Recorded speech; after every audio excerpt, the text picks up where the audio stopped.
చెప్పమ్మా. ఏంటి పిల్లాడి ఫోన్ లేనిదే మాట వింటలేదా? మరి మీరేమో అలా అలవాటు చేశారు.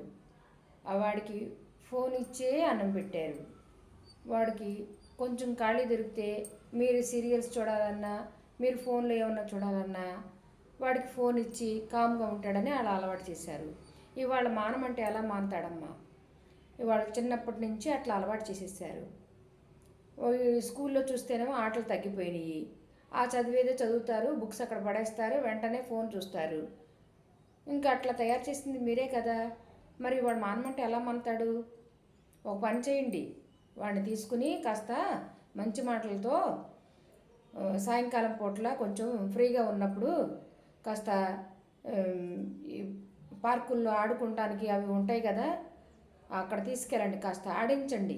కాస్త శారీరక శ్రమ ఉంటే పిల్లలకి బాగుంటుందన్నమాట. ఎవరికైనా సరే ఆ నెగిటివ్ ఎనర్జీ అనేది పోతుంది. శారీరక శ్రమ పడాలి.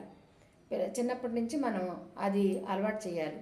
అంతేగాని మనకు పనులకు అడ్డం వస్తున్నారనో, లేకపోతే మనం ఏడిపించకుండా అన్నం తింటున్నారనో అలా చేసి ఫోన్లు అలవాటు చేసింది మనమే కదా. మరి ఇప్పుడు మనమే వాళ్ళు ఫోన్ వదలట్లేదని మొత్తుకుంటే ఎలా? ఇలా ఫోన్లు పుచ్చుకునే శాడిస్టులాగా తయారవుతున్నారు.